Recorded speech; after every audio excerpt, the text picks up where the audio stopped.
welcome to the Get Real with King Arthur show. And it's been requested that we interview more people. And so fortunately, I ran into Pastor Dan, who is on this campus for a conference of many church leaders in Southern California. And so you have to grab opportunities when they come. And so I'm going to interview Pastor Dan, and we only go on about 15 minutes. So okay. Anyway, Pastor Dan, tell us what church you are pastoring. I am one of the associate pastors of Los Angeles First Church of the Nazarene, which is the mother church of our entire denomination. And these Westerners, I must say, go overboard in saying that this denomination starts on the West Coast because it started all over the country. But anyway, probably the first real leader, Phineas Brzee, was at your church, right? He was the founding pastor of the congregation, yes. Yes. And what schools did you attend on your way up to the pastorate? Well, I am a wild olive branch grafted into the Church of the Nazarene. And so my undergrad work was a little school called Northwest Christian College in Eugene, Oregon. It's changed its name to Bushnell University now. And then I got my master's at Fuller Seminary in Pasadena. All right, very good. And where did you grow up? I was born and raised. I spent my entire life in Los Angeles, with the exception of 4 years in Oregon going to school. And why did you go into the religious leadership? Well, I grew up in the faith. You know, I actually describe it as there's no point in my life when I didn't have a relationship with Jesus Christ.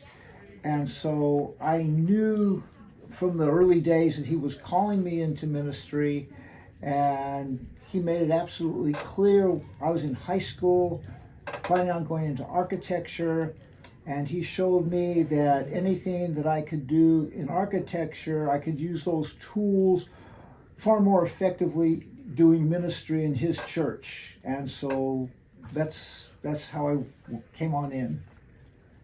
Now, is it true that the first church, the mother church, is now in a area where there are many homeless people?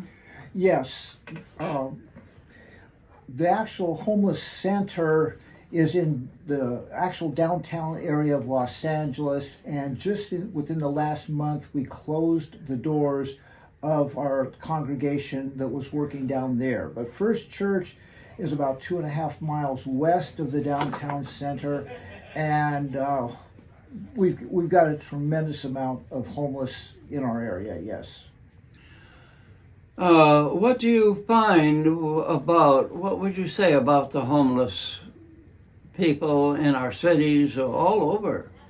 And how does one reach them for the gospel? Well, the first thing people need to understand is that there are 1,000 different reasons why people fall into homelessness. And for a lot of them, it's not so much a case of falling into homelessness, but as getting shoved into homelessness because of the conditions in our society, the conditions in our culture. And one of the things that really caught me by surprise, my first 10 years with the Church of the Nazarene were in our church in Skid Row. And the thing that caught me by surprise is how many of them already have vibrant faith in Jesus Christ. We think we need to go down there and preach the gospel to them, but some of them could preach a better gospel message than a lot of us who've grown up in the church. And so it's not necessarily so much reaching them for the gospel as it is helping them to realize that the gospel isn't just about what happens to us after we die. The gospel is that Jesus can deliver us from whatever hell is going on in our life right now. And then that will continue on into the afterlife. And as they are able to understand that, then it helps them to open up more and more to receiving the love and the healing that he has for them. It's a huge problem. Do you have any suggestions of what the nation can do with this flood of homeless people?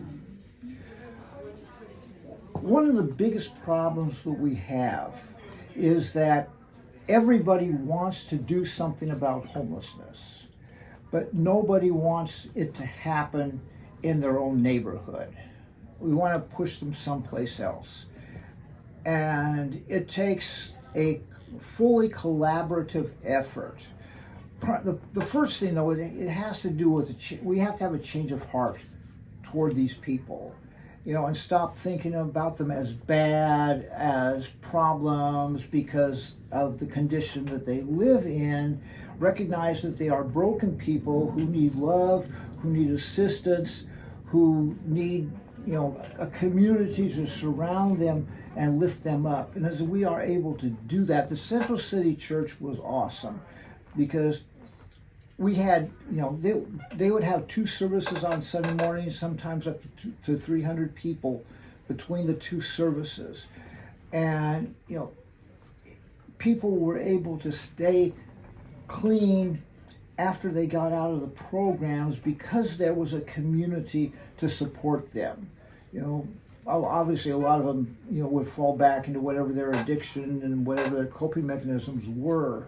But the more of a supportive environment they had, supportive community, the more strength it gave them. And through the church, with the spiritual dynamic that the church brings to the situation, it really helps them to transform their lives and to begin to move out and remain successful in this life as well.